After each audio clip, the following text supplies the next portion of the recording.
دا کم ماشوم چې وایي پی سکي او د بول وکړي د انسان په کپړو باندې، نو که دا هلکي نبی کریم صلی الله علیه وسلم فرمایي هغه هلک چې هغه د مور پی سکي نور خوراک نه کوي، فیډر وغیره نه استعمالوي او دی بول وکړه په یو کپړه په لباس باندې، دا به صرف چې کوم دی یورش من بوله، دی باندې به صرف رش کېږي، رش مانه چې چاڼکه اوبه پې کېږي.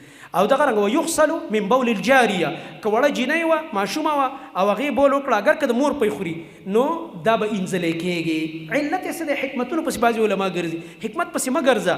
د نبي علیه السلام حدیث چې راغی دا کافي ده. بعضې علماو دا حکمت ویلی چې یاره چونکې هلکان په غېږه کې ډېر راخستی کېږي، مینه ورسره ډېره کېږي او جینکۍ کمې، نو که د هلک د بول هر وخت انځل راشي نو دې کې به تکلف سیوا شي. دا راته چا ویلي؟ تاسو به داسې چې هلکان به راته ګران وي. الحمدلله موږ ته خو جینکۍ د هلکان نه ډېرې ګرانې وي. دا خو د جاهل سړي کاري چې هلک ورته ګران او جینۍ ورته نه ګران. دا الله نعمت دی، اولاد دی او لور خو د پلار سره ډېره مینه کوي.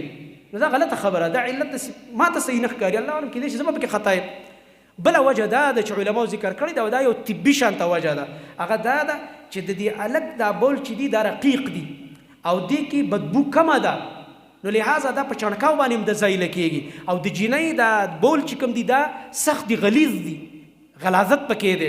او بل د دې بدبو تیزه ده، د جینۍ چې کوم بول دی د دې بدبو تیزه ده، نو لحاظه د انځل پکار دی. والله اعلم.